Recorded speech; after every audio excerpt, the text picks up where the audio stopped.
falando sobre a igreja. O que é a igreja? Qual que é o propósito da igreja? Qual é a missão da igreja? Por que Jesus fundou a igreja? Como que a igreja se comportou no livro de Atos dos Apóstolos? Qual será o final da igreja? Isso nós não entramos, nós vamos entrar ainda, porque a igreja não vai durar para sempre, a igreja só tem um período aqui na terra, ela vai se acabar, a igreja vai se acabar, né? Nós vamos nos tornar agora, depois do arrebatamento, nós vamos nos tornar agora parte da família de Deus, já não vai precisar mais da igreja, porque a igreja existe por um propósito e por uma missão. Fale comigo assim, a igreja existe por um propósito e por uma missão. Então, quando a igreja cumprir o seu propósito e cumprir a sua missão, já não tem mais por que ter igreja. A mesma coisa é a fé, irmão. A fé, ela na eternidade, você não vai precisar da fé, porque a fé é para nós hoje. Depois que nós tivermos um corpo glorificado, estiver com o Senhor para sempre, nós não vamos precisar mais de fé, né? Lá também na eternidade, o que vai prevalecer, o que vai perdurar das três colunas da igreja, que é a fé, a esperança e o amor, lá no céu também não vai precisar de esperança, você não vai ter esperança no céu. E lá nós não vamos esperar nada, tudo já vai acontecer, tudo já tem acontecido, tudo que nós temos de expectativa no céu, na nova terra, vai ser plenitude. Então o que vai prevalecer no céu é o amor, né? A fé é para hoje, a esperança para amanhã, e o amor é o que sustenta tudo. Então a fé, a esperança e o amor. E o amor é maior do que todos, porque o amor é Deus. Se não existisse Deus, não teria amor.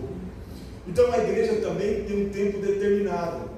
Essa semana, hoje eu vou terminar sobre a aula teologia da igreja em Atos dos Apóstolos. Nós falamos da teologia da igreja na perspectiva de Cristo, a teologia da igreja na perspectiva de Paulo, e hoje nós estamos terminando a teologia da igreja na perspectiva de Atos dos Apóstolos. Então, na perspectiva de Cristo, na teologia de Cristo, a igreja, ela é aqueles que são agentes do reino, que foram chamados para cumprir uma missão. Na teologia de Atos dos Apóstolos, a igreja é aquela que cumpre a missão através do poder do Espírito Santo, havendo milagres, curas, sinais, enviando missionários, trazendo missionários, formando o corpo da igreja. E na teologia de Paulo, a gente vê a igreja como corpo, a igreja como templo, a igreja como casa de Deus, como noiva do Cordeiro. A gente vê uma igreja lavada, remida pelo sangue de Jesus. E no livro de Atos, então, a gente tem uma igreja missionária, uma igreja que cumpre o seu papel no poder e na autoridade do Espírito Santo de Deus. E nós vamos terminar esse assunto hoje. Eu vou avançar, eu já passei por aqui, ó, eu não vou me deter nisso aqui, ó, a igreja na teologia de Atos dos Apóstolos. Já falei sobre isso, não vou continuar falando também. A igreja como comunidade do Espírito Santo, já falei também sobre isso. A igreja impelida, dirigida e fortalecida pelo Espírito Santo, né? O motor da igreja é o Espírito Santo. A igreja sem o Espírito Santo, ela vai ser uma igreja, não vai ser uma igreja, vai ser uma comunidade, um grupo de pessoas que se reúnem, menos igreja. A igreja é a continuação do ministério de Jesus, eu falei sobre isso aqui, né? Que nós agora estamos como igreja dando continuação, aqui começa o propósito da igreja, dar continuação àquilo que Jesus Cristo começou na cruz do Calvário. A igreja é o prolongamento vivo de Jesus no mundo, ou seja, nós somos representantes de Cristo. A igreja é a comunidade da palavra, né? A gente aprendeu sobre isso, a importância da palavra de Deus na igreja, de ser pregada, de ser estudada, de ser falada. Por isso que eu estou insistindo com os irmãos que venha. Eu não me preocupo muito se você vem no culto de quarta-feira. Se você vem só no culto de quarta-feira e não vem no culto de sexta e na escola dominical, aí sim eu fico preocupado. Porque quarta-feira é um culto que a gente preenche no decorrer da semana. Mas o verdadeiro culto mesmo da igreja é o culto de sexta-feira da escola dominical, domingo de manhã. E a gente precisa aprender a frequentar essas coisas, porque é aí que nós aprendemos. Pastor, não posso vir na sexta-feira, só posso vir no domingo de manhã. Então vem domingo de manhã. Não posso vir domingo de manhã, mas eu posso vir na sexta-feira. Então vem. Ah, pastor, eu posso vir nos dois. Então venha. Sim? Porque aí você vai aprendendo, adquirindo mais. Porque nós precisamos de liderança na igreja. E uma das coisas, irmãos, que nós não conseguimos formar liderança na igreja é a falta de maturidade dos cristãos. É muito raso, não sabe muitas coisas, não sabe nem defender a sua fé, não sabe nem o propósito pelo qual ele vive. E isso fica muito ruim, porque como é que você vai confiar? A Bíblia fala que para alguém ensinar a outro, ele não pode ser neófito. Ou seja, você não pode colocar alguém para ensinar se ele não sabe o que está manejando, o que ele está falando. Ao invés de melhorar, vem piorar a situação. Ao invés de trazer clareza, traz confusão. Então a igreja ela tem que estar firmada na doutrina, na palavra de Deus, sim? Pregação do Evangelho. A gente vê muitas coisas acontecendo através da pregação de Pedro, de Estevão, de Paulo. E o crescimento da igreja vem pela palavra, né? Sem palavra a igreja não cresce, ela pode inchar, né? Tem igreja que não tem palavra. Você poderia dizer, pastor, tem igreja que não tem palavra e está cheia. Não confunda, irmão, multiplicação e crescimento com inchaço. Sim? Inchaço é uma coisa, não é algo saudável. Crescimento e multiplicação, sim, é algo saudável. E para se multiplicar, é que nem uma célula. Não sei se vocês sabem, claro que vocês sabem. Vocês são uma igreja inteligente. As células, elas se multiplicam constantemente. As células do nosso corpo. O nosso corpo é formado de células. Tudo no nosso corpo tem célula. O cabelo, da pele, da unha, dos dentes, dos olhos. Todos os aspectos. Tem umas células que elas se multiplicam diariamente. Tem outras células que se multiplicam semanalmente. Tem outras células que se multiplicam mensalmente. Tem outras células que se multiplicam anualmente. Mas todas as células do nosso corpo têm que se multiplicar. E o interessante, irmão, que essas células, quando elas se multiplicam igualzinho a outra. Uma célula do fígado, ela vai se multiplicar igualzinho a célula do fígado. As células dos rins, do estômago, da pele, ela se multiplica exatamente igual. Quando esta célula ela se multiplica diferente, ela se torna um tumor. O que é um tumor? É uma célula que decidiu ser diferente. Na igreja, quando você decide ser diferente, você se torna um tumor. Meu Deus. Entendeu? Você está dentro do corpo, ao invés de você trazer bem para o corpo, você traz mal para o corpo. Porque quando uma célula ela se multiplica deformada, diferente da outra, as outras entendem que ela é um intruso. Então se forma um tumor.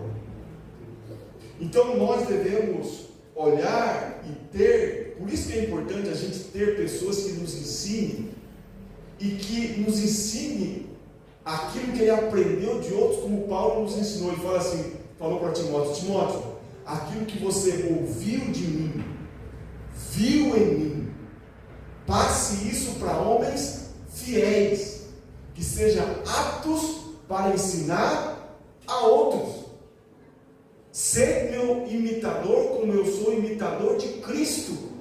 Então, o que Paulo está dizendo? A importância de nós termos líderes, pessoas que nos ensinem de tal maneira que quando ele pregue, a linguagem nossa seja a mesma, a visão nossa seja a mesma e o propósito nosso seja o mesmo. Porque se eu falo A e você fala B, e se o outro fala C, e se o outro fala D, nós estamos falando a mesma língua.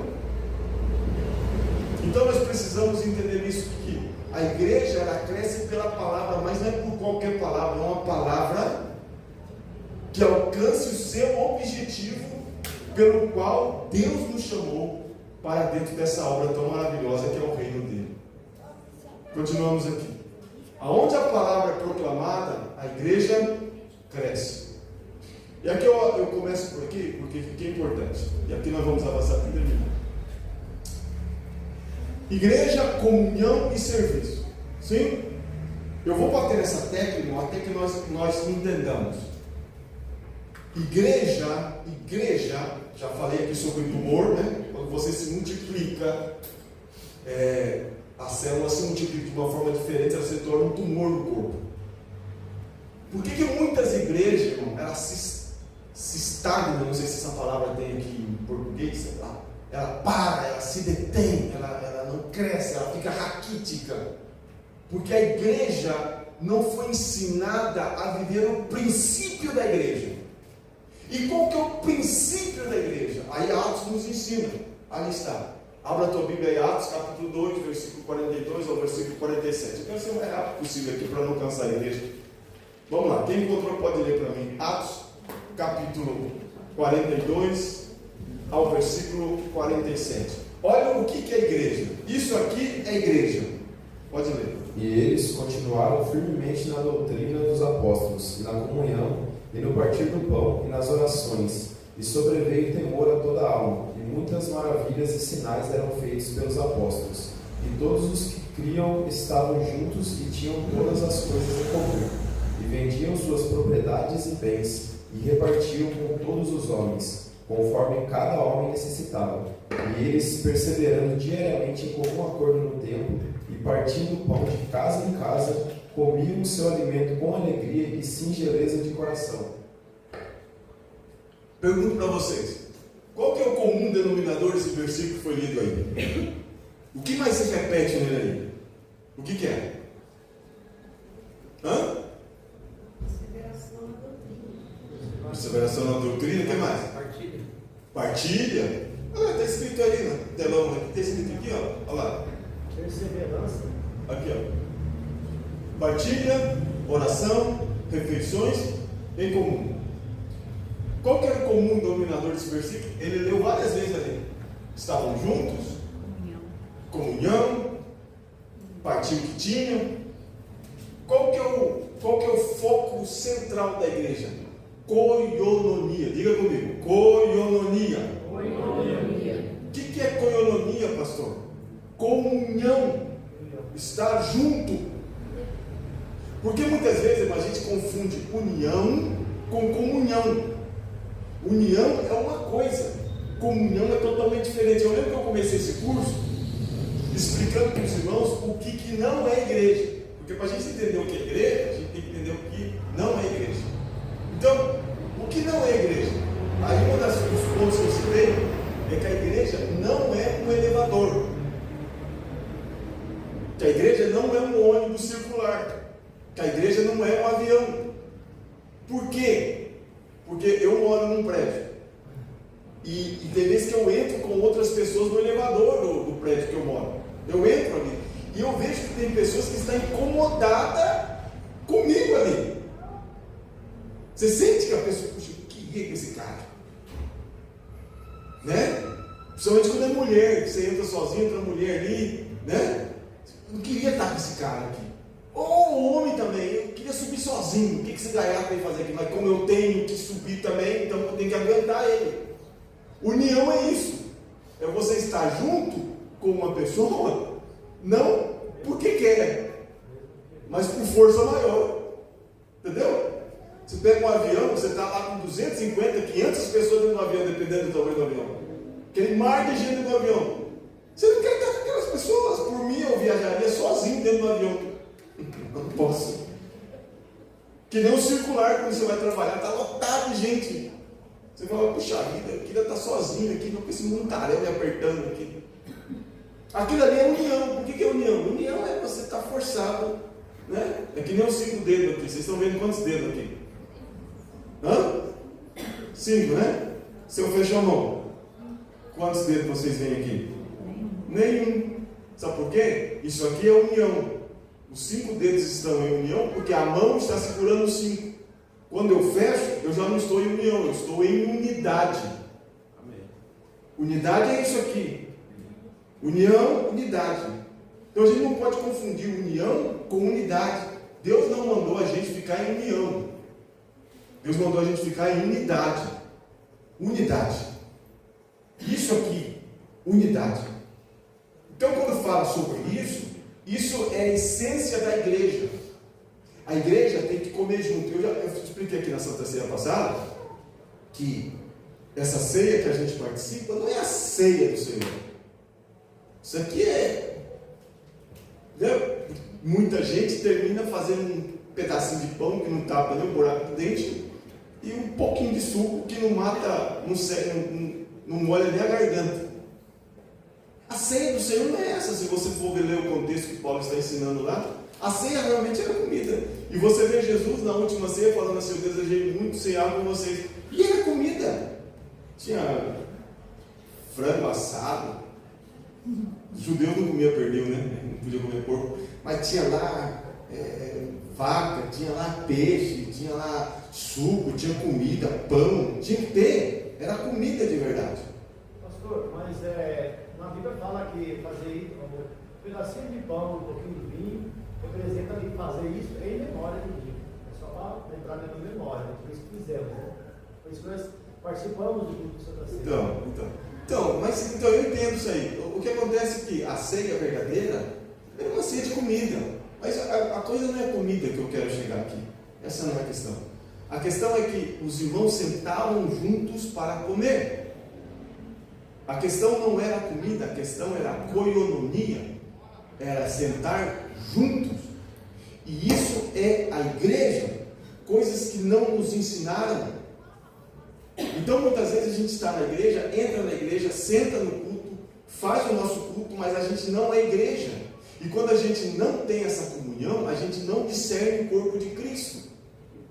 Então a essência da igreja é tete a tete, é cara a cara.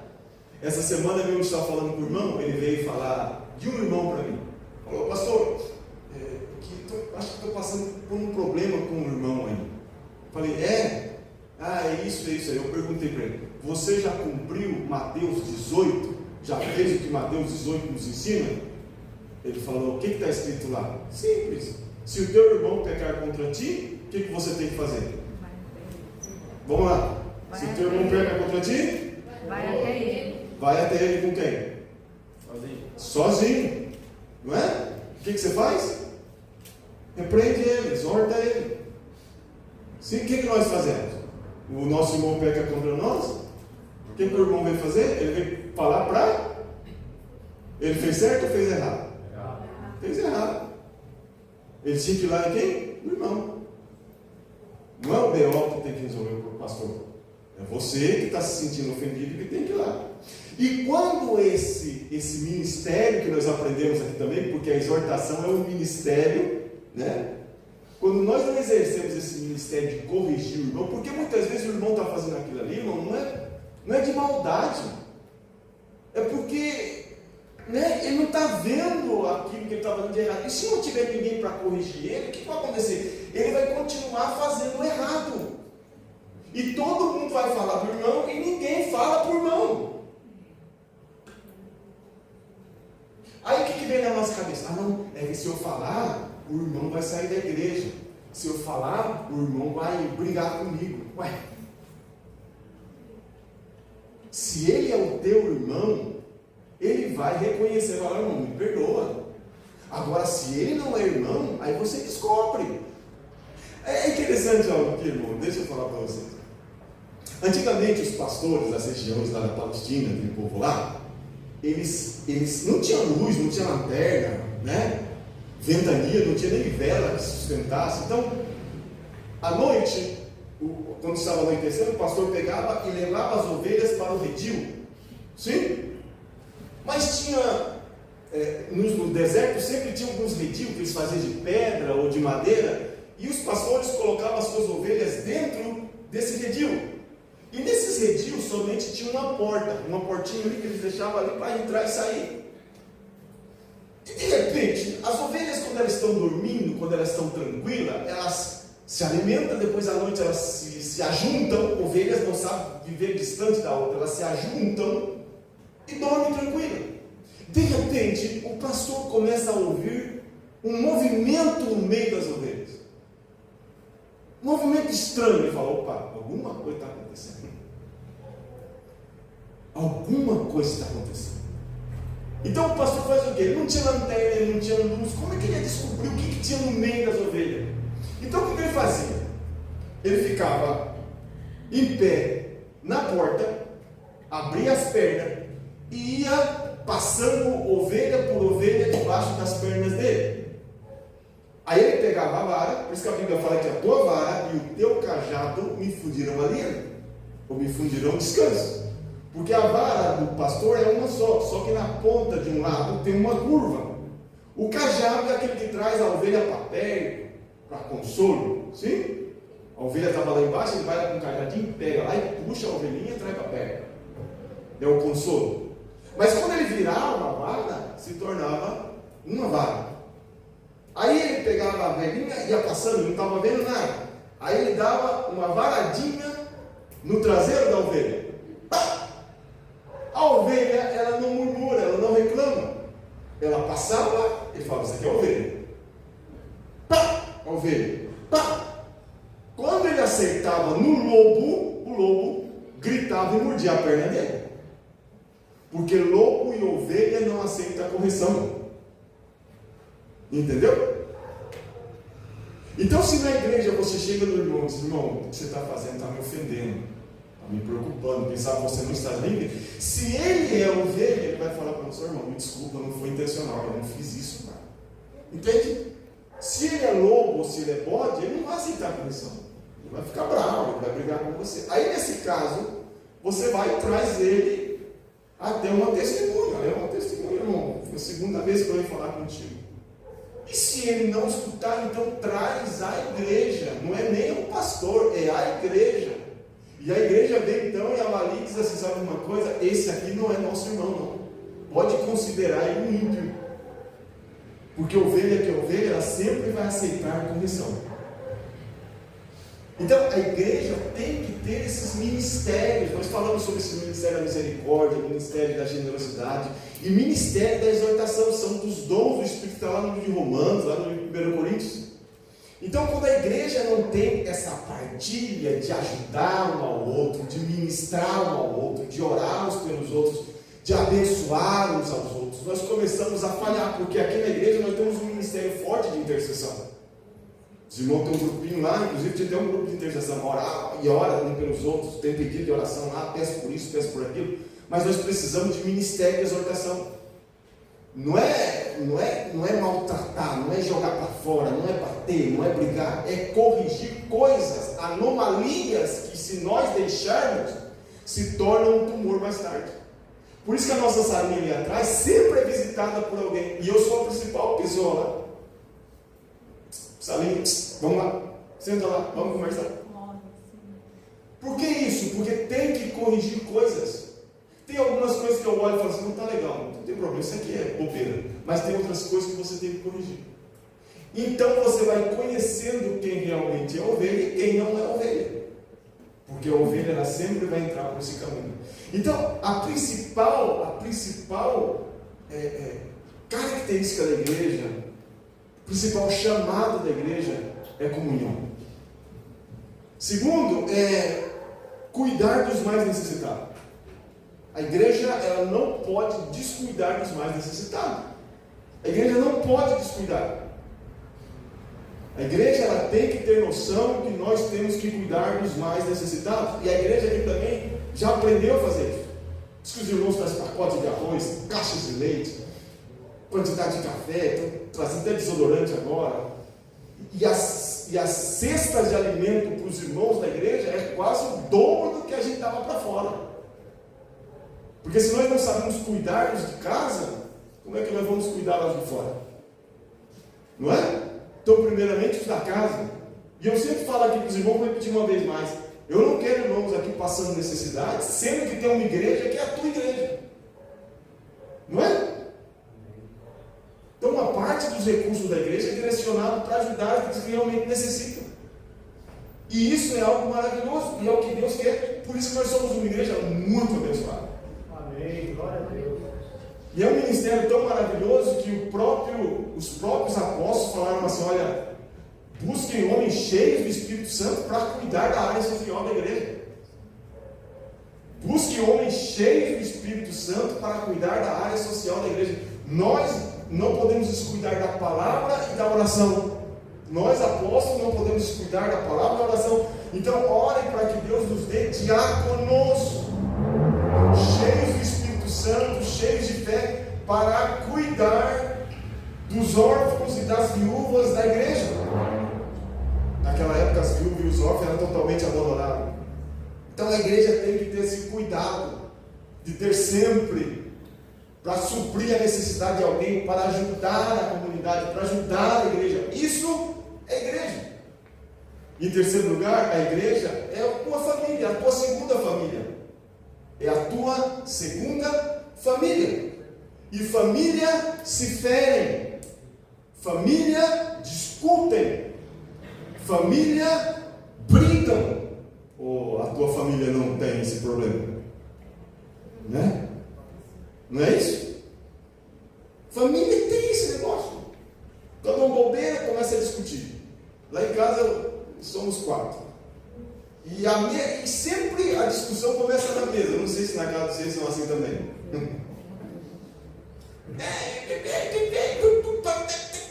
Daqui a pouco a mãe dá um grito.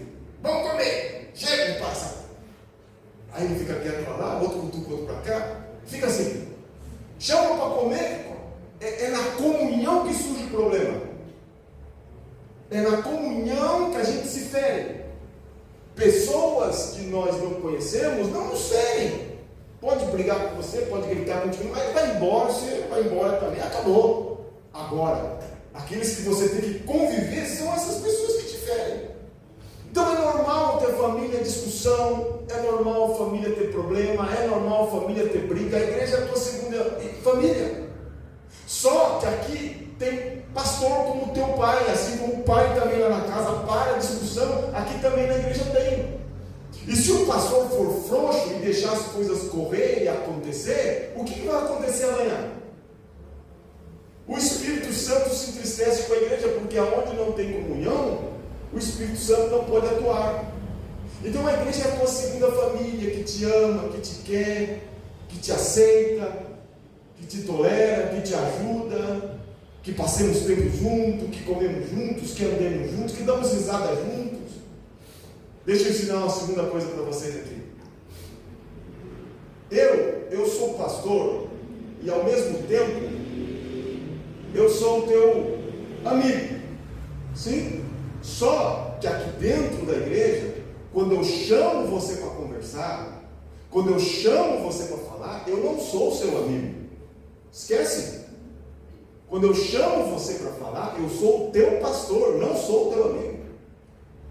Lá em casa eu sempre falo para os meus filhos, quando eu chamo você para conversar, eu chamo você como pai, não como amigo. Senta aqui, vamos conversar. Olha no meu olho aqui. Olha para mim aqui, vamos falar como um homem. Senta aí, vamos conversar. Por que eu faço isso? Porque tem hora que a gente é amigo, mas tem hora que a gente tem que ser pai. Então se o pastor começa a ver coisas dentro da igreja, ruídos diferentes, coisas diferentes, e não faz nada, o que vai acontecer? Vai se tornar uma bagunça amanhã, sem controle. Então a igreja, ela é uma comunidade e é uma família, que aqui tem alguém que te ajuda a ser melhor, que te ajuda a estar mais próximo de Cristo, que ao mesmo tempo que sara as tuas feridas, também te corrige. Amém, irmão? Então o que acontece também? Eu não tenho aqui amigo predileto. Eu sou amigo do pastor. Eu pastor, tenho afinidade. Não tenho afinidade com você, não. Não sou mais amigão seu do que do... Não tem amigão aqui. Para mim todos aqui são iguais. Não, é que fulano fala mais com o senhor. Se ele fala mais comigo, então eu falo mais com ele. Se ele busca mais atenção, ele terá mais atenção. Depende de você. Entendeu? Mas não é porque eu gosto. O pastor foi comer lá na casa do irmão. O irmão me convidou. Convida que eu vou também. Entende? Se você não convidar, eu também não vou. Vou chegar na tua casa perguntando sem comida. Não vou fazer isso. Né? Mas se você chama e fala, pastor, tem uma picanha lá. O irmão falou, tem uma picanha. Opa, não precisa nem convidar para vezes. Eu vou. Me convidou, eu vou. Porque só vai na casa do fulano? Porque ele me convidou a segunda vez. Mas foi de novo, porque ele me convidou a terceira vez. Toda vez que eu vou lá tem coisa boa, então eu vou. E se não tivesse coisa boa? Ele só uma bolachinha seca. Mas ele me convidou, vou lá pela bolacha seca também, não tem problema. Então é isso que a igreja tem que entender. Eu não tenho partido, não tenho grupo. Pastor não pode ter partido. Eu gosto mais dos jovens, não gosto muito das irmãs. Eu gosto mais dos adolescentes e não gosto muito dos jovens. Não, pastor não tem partido. Aqui é uma família, com suas dificuldades, com seus problemas, com seus defeitos, que estamos caminhando rumo a Sião. E temos uma missão a cumprir. Então vamos resolver essas coisinhas de família, porque temos umas batalhas maiores para lutar, né? Temos coisas maiores para conquistar. Isso tudo aqui são picuinhas que vai terminar ficando por aqui mesmo, e a gente não pode perder tempo com essas coisas. Nossa luta não é contra a carne e sangue, mas contra potestades, principados e os infernais da maldade. Então, a igreja é isso aqui, queridos, compartilhamento. Nós temos que estar mais juntos. Nós temos que viver mais juntos. Nós temos que caminhar mais juntos. Sim? Eu ensinei aqui da outra vez, quando começando aqui também, que nós não fomos chamados para gostar do outro. Você não foi chamado para gostar do teu irmão. Gostar é afinidade. Gostar é você dizer, eu gosto de arroz, mas não gosto de feijão. Eu gosto de colchão duro, mas não gosto de colchão mole. Eu gosto de arroz por baixo e feijão por cima. Não, mas eu gosto de feijão por baixo e um arroz por cima. Você não foi chamado para gostar de ninguém. Você foi chamado para amar as pessoas. E amar não é gostar. Amar são atitudes e ações. Amar é isso. Quem sabe a pessoa que você ama não merece. Mas eu não amo você por merecimento. Eu amo você porque o Senhor me disse que eu tenho que te amar. E amar é prestar serviço, é ajudar, é ministrar, é caminhar. E isso é o que agrada o Senhor. Amém, irmãos? Amém. Vamos estar mais juntos, que nossa igreja seja conhecida pela nossa unidade. Amém. Estar junto, caminhar junto. Essa semana estivemos aqui trabalhando e passou muitos irmãos por aqui pela igreja. Aí vem um, passa, conversa um pouquinho, o Vitor e o João Galego ali me ajudando, e a gente ali, fazendo, vai para lá e vem para cá, e um passa ali e fala assim, pastor, está com fome? Tô, calma aí. Aí já traz um torresmo, aí vem outro, pastor, está com fome? Aí já está numa marmita. Isso que é bom trabalhar perto, todo mundo com uma perto da igreja. Aí vem outro, pastor, traz um lanche, pastor, traz aquilo, pastor, enfim. Aí um já, pastor, vai fazer almoço hoje, aí já traz aquele banquete. Igreja é isso. Isso é igreja. Amém? Não fique fora disso, porque é muito bom essa comunhão. É algo muito maravilhoso, é muito gostoso.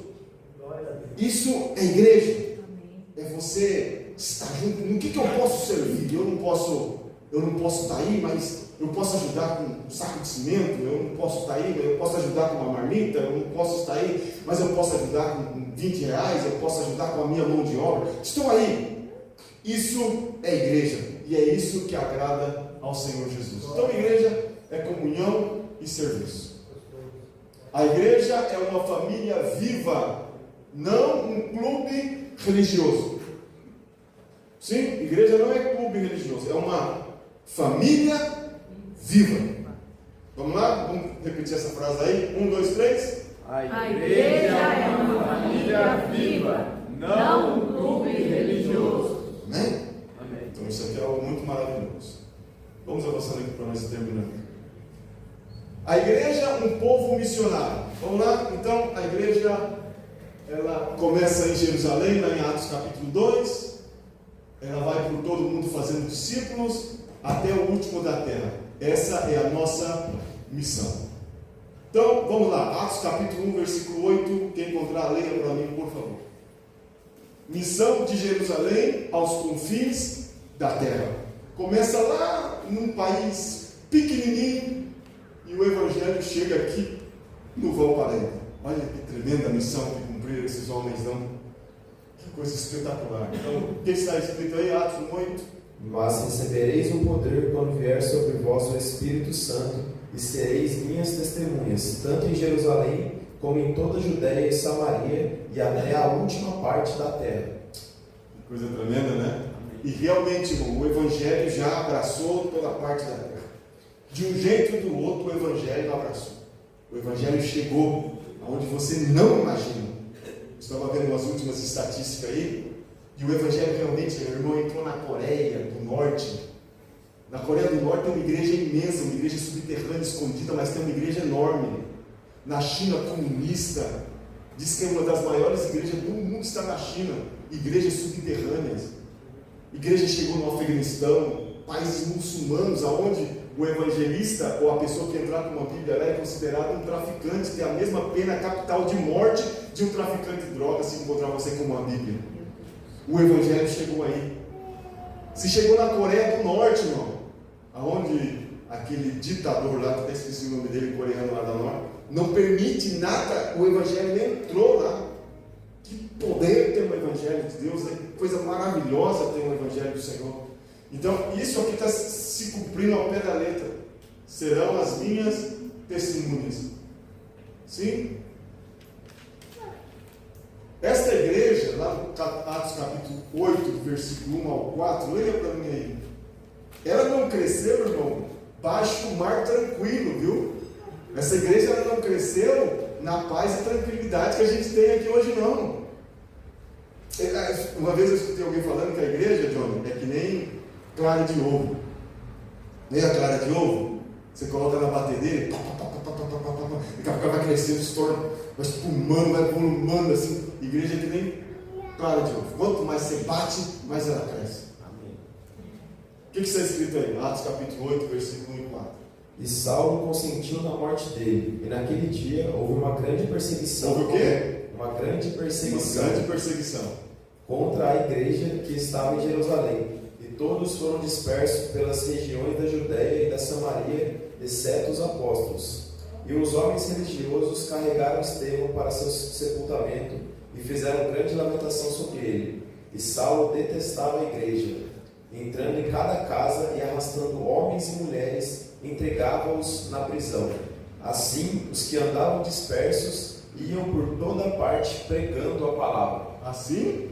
Os que andavam dispersos iam por toda parte pregando a Irmão, palavra. eu acho que nós não prestávamos para ser crente naquela época, não. Misericórdia. Só para você entender aqui a gravidade desse versículo. Você está lá com a sua casa, com o seu negócio, com a sua empresa, com o seu trabalho, tudo certinho com a sua família. Aí você aceita Jesus. Aí há uma grande perseguição. Vamos acabar com aqueles que seguem a seita do Nazareno. Toma os bens dele. Pega, entra na casa dele, arrasta pelo cabelo, desce o porrete, mata o que tem que matar, arranca a cabeça, mete a espada, joga na prisão. E Paulo, e Saulo, que depois se converte em Paulo, estava no meio deles. Então havia um grande, todos aqueles estavam cheios do Espírito Santo, alegre, daqui a pouco vem uma grande perseguição. Os teus filhos já não vão poder estudar mais na escola, você já não vai poder mais comprar no mercadinho da vila, você já não vai poder ter mais cartão de crédito, você já não vai poder trabalhar mais nessa empresa, você vai perder o teu negócio. Veio uma grande perseguição de tal modo que a igreja foi espalhada, ou seja, os cristãos eles saíram de Jerusalém para não ser morto, para não ser preso, e espalharam. Ou seja, o que Deus permitiu? O que aconteceu ali, irmão? Por isso que eu fico muito preocupado, sempre estou movimentando a igreja, porque quando a igreja não faz nada, Deus sempre vai mandar uma perseguição para a igreja começar a fazer. Eles estavam todos acomodados. Diz a história, Flávio Josefo disse, que foi um dos historiadores de Israel, que nem cristão era, paralelo, ele contava uma história verídica da comunidade de Israel, porque ele era judeu, mas não era cristão. Ele disse que em Jerusalém, irmão, naquela época tinha de moradores 100 mil pessoas. Para aquela época, era uma mega de uma cidade. Para aquela época. Hoje a gente sabe que uma cidade de 100 mil não é tão grande, mas naquela época era muita gente. E diz que desses 100 mil moradores de Jerusalém, 50 mil deles eram cristãos. A metade da população de Jerusalém, ou de Israel, era cristã. Né? Cristãos. Era uma multidão de gente. Só que que eles, ao mesmo tempo que o Senhor quer que a gente viva em comunhão, muita comida, muito descanso e muita tranquilidade nos faz a gente fazer, como se usa o termo no exército. Eu lembro na época do exército, falava assim, quando o soldado estava muito folgado, falava assim, esse soldado está muito alcochambrado. Quem lembra disso aí? Quem serviu o quartel mais ou menos vai entender. Alcochambrado, né? Era mais ou menos isso que se usava. Era um cara que estava relaxadão, tranquilão, né? Fala, vamos colocar ele para ralar. Joga um balde d'água na cabeça dele. Faz ele correr. 1000 flexões aí. 30 canguru. Não sei quantas abdominais. Põe ele para fazer alguma coisa. Coloca a pedra na cabeça dele. Faz alguma coisa. Está muito acostumbrado. Não é isso que Jesus fez conosco. Mas ele viu que a igreja estava muito tranquila, muito sossegada. Disse que havia paz em Israel. Havia paz na congregação. Então todo mundo estava tranquilo. Não é assim? Você está empregado, ganhando bem. Você nem ora direito. Você ora assim de vez em quando. Nem jejum, a saúde está boa. Você está tranquilo, você sossegado. Aí Deus fala assim, vou tirar o tapetinho dele, calma aí, vou dar uma cutucadinha nele, nela. Aí você vai, tira assim, você, ai meu Deus do céu, eu tenho que orar mais, eu tenho que jejuar mais, Jesus amado, o que está acontecendo? Foi exatamente isso que Deus fez. Então manda uma perseguição. A perseguição veio sobre Israel, sobre os cristãos. Disse que só ficou os pais da igreja, os apóstolos, que eram Pedro, Tiago e João. Os demais todos foram espalhados. Agora o interessante no último versículo 4 aí, que diz que os cristãos que foram espalhados, o que eles fizeram? Está escrito aí, versículo 4. Assim os que andavam dispersos iam por toda parte pregando a palavra. Ou seja, essa palavra que estava dispersos, ele estava sem eira e sem beira. Não tinha onde dormir, não tinha certeza do que ia comer. E ao invés de eles estarem assim, não, puxa vida, por que eu fui aceitar esse Jesus? Por que Deus está permitindo isso comigo? Não é? A gente não faz isso? Estou dói com Deus, por que Deus permitiu isso comigo? Nem sei o quê. A gente é assim, irmão. Por quê? Eles não. Veio a perseguição, perdeu tudo, sem eira e sem beira. E sabe o que eles faziam? Aonde eles caíam, era que nem brasa viva caindo num capizal seco. Meu Deus, coisa linda, Jesus. Eles entenderam o que era ser mártir. Mártir é morrer por uma causa. Mártir é morrer por algo. Mas a igreja entendeu isso. Ela falou assim, nós temos uma causa que defender.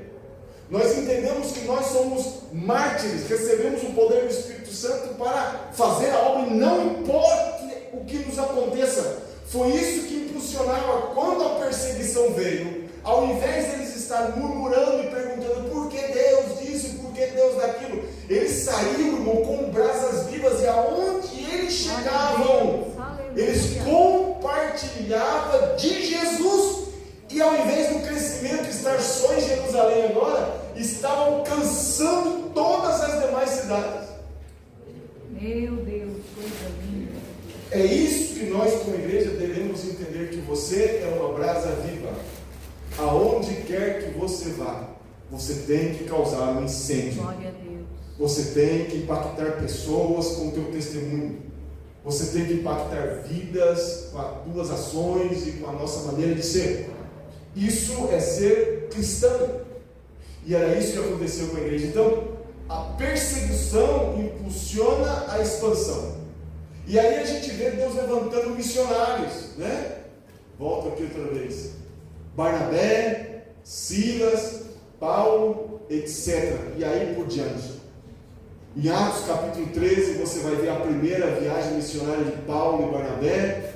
Atos capítulo 15, 18 e 20, você vai ver a segunda viagem missionária de Paulo. E no capítulo 21, você vai ver a terceira viagem missionária de Paulo. Eu estava pesquisando aqui, irmãos, e Paulo, ele entregou 14 anos da sua vida para Jesus, preparando-se para o ministério. Porque muitas pessoas pensam que Paulo, ele teve aquele encontro com Cristo lá no caminho de Damasco e já se converteu e já começou a fazer obra, não.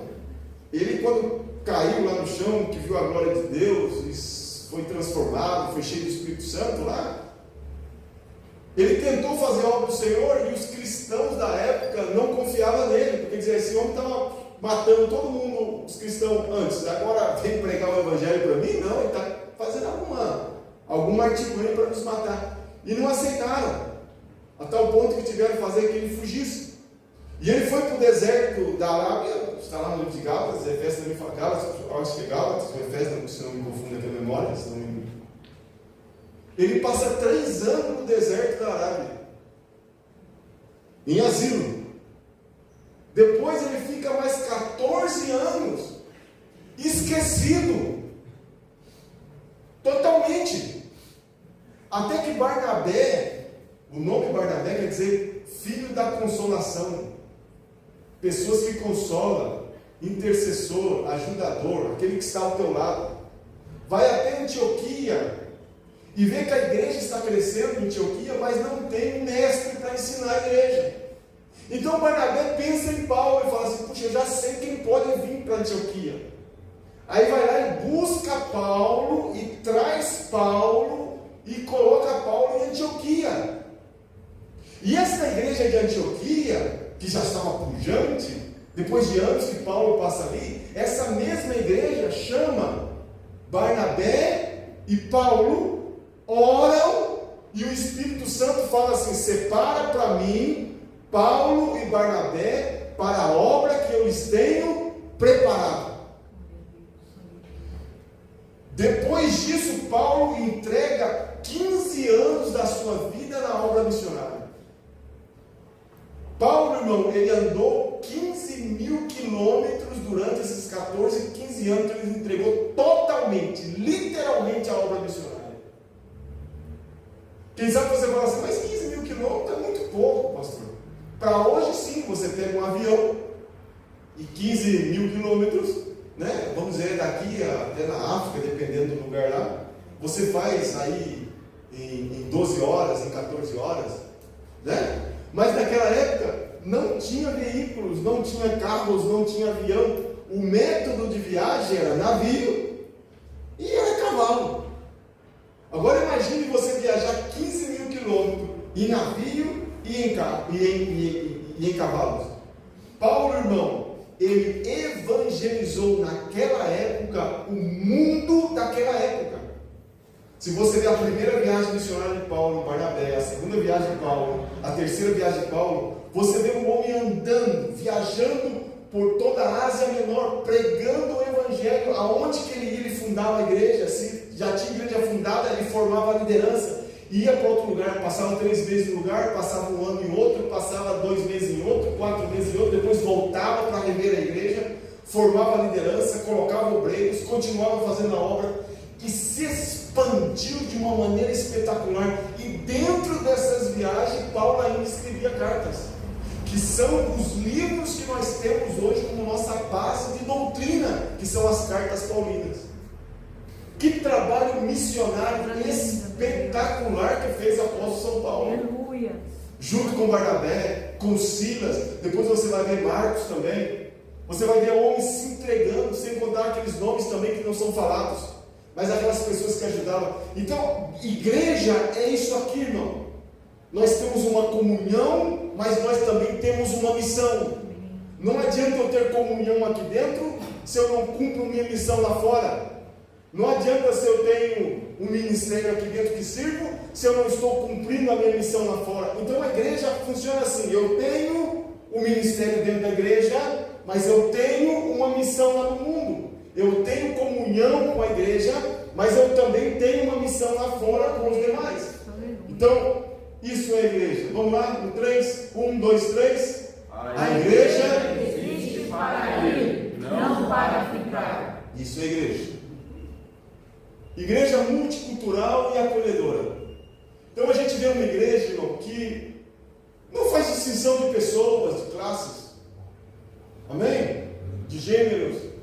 Se é branco, se é negro, se é gordo, se é magro. A igreja não tem distinções dessas coisas.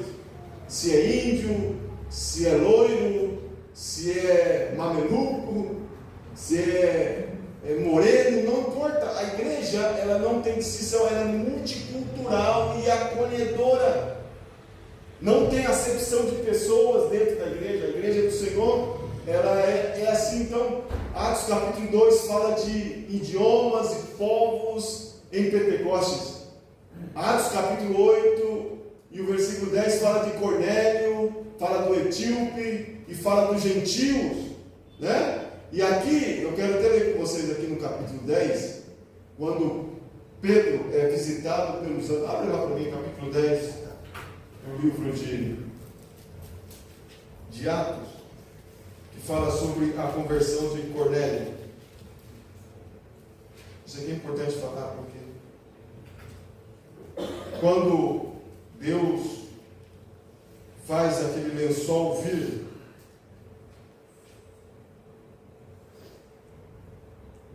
versículo 9, diz: no dia seguinte, enquanto estavam a caminho, já perto da cidade, subiu Pedro ao terraço para orar. Era quase meio-dia. Tendo fome, quis comer. Enquanto preparava a comida, sobreveio um arrebatamento dos sentidos. Ele viu o céu aberto, um objeto que descia como um grande lençol, preso pelas quatro pontas, vindo em direção à terra. No lençol havia todos os tipos de animais, quadrúpedes, répteis da terra e aves do céu. E disse-lhe uma voz: levanta-te, Pedro, mata e come. Pedro, porém, disse: de modo nenhum, Senhor. Nunca comi coisa alguma comum, impura e imunda. Pela segunda vez lhe disse a voz: não faça tu impuro ao que Deus purificou. Isso aconteceu 3 vezes, então o objeto foi recolhido ao céu. Depois você continua lendo aí, você vai ver que o que Deus estava querendo ensinar a Pedro é o seguinte: acabou esse negócio de somente Israel é o meu povo escolhido. Eu escolhi também povos de outras nações. Acabou esse negócio. Já não tem mais um povo exclusivo. Qualquer igreja que você for, que lá se prega que nós somos a igreja que prega a verdade, que nós somos a única igreja que vai para o céu, que nós somos a única igreja certa, é uma seita. Pode sair daí. Não fique numa igreja dessa.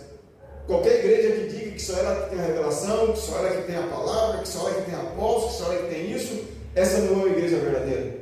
A igreja do Senhor é multicultural. Deus não faz distinção de pessoa e Deus também não deu placa para a igreja. A gente coloca placa, mas Deus não tem placa de igreja. E de todas as igrejas, Deus vai tirar um pouquinho que está lá. Todas as igrejas têm lá o joio e tem o trigo. Deus vai tirar o trigo e vai queimar o joio. Toda a igreja tem. Então, Deus não se importa com raça, com cor, com cultura. Deus é Deus para todos e em todos. E isso termina no concílio, confirma a unidade sem uniformidade. Muitas vezes a gente confunde unidade com uniformidade, né, irmão? Uniformidade é quando todos estão vestidos com a mesma roupa, né?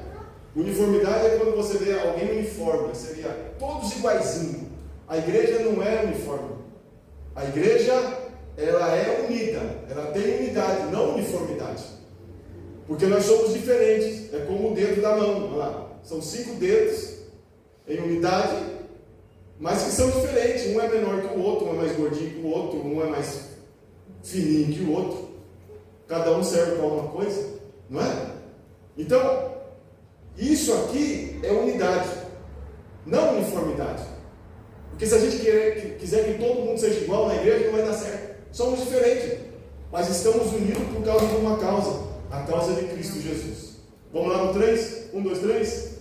A igreja é para todos, um só povo de muitos povos. É isso aí. A igreja é para todos. Sim? A gente não aceita certas coisas aqui na igreja.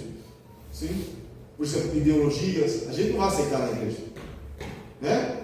Não, tem que casar homem com homem, tem que casar mulher com mulher. Isso está fora de cogitação. Isso são ideologias. Aceitar algumas filosofias nós também não vamos aceitar. Muitos pensamentos nós também não vamos aceitar. Mas a igreja tem que receber essas pessoas. Sim? Receber, nós temos que fazer, porque a igreja é para todos. A gente, quando o Senhor fala assim, vinde a mim todos que estão cansados, é para mim todos. Mas o Senhor fala assim, vinde a mim e eu vos aliviarei. Tomai sobre vós o meu jugo, que é suave E é leve, mas tem que tomar. Então a gente não pode aceitar as pessoas do jeito que elas são. A gente recebe elas como estão, mas depois, com o tempo, elas têm que mudar a modalidade de Cristo Jesus. A palavra vai nos modelando, é a palavra que nos modela. Ah, mas tem que aceitar assim. Não. A gente aceita. Mas a gente espera a transformação pela palavra de Deus. É a palavra que vai mudando com o tempo as pessoas. Eu não tenho capacidade de mudar ninguém, mas a palavra sim tem capacidade de mudar pessoas. Amém, irmãos? Prova e crescimento. Já falei um pouquinho sobre isso, não vou repetir. A igreja ela cresce e muitas vezes não entendemos as lutas que nós passamos, prisões, martírios, perseguições. Essa aqui é a igreja de Atos dos Apóstolos. Resiliência e crescimento. O que é uma pessoa resiliente? É uma pessoa que ela passa pela prova, mas lá do outro lado ela sai bem. Ela tem a capacidade de passar no momento de prova, de dificuldade e recomeçar de novo. Isso é resiliência. Recomeçar uma e outra vez. Ela não se dá por vencida. A gente coloca a resiliência como a fé, né?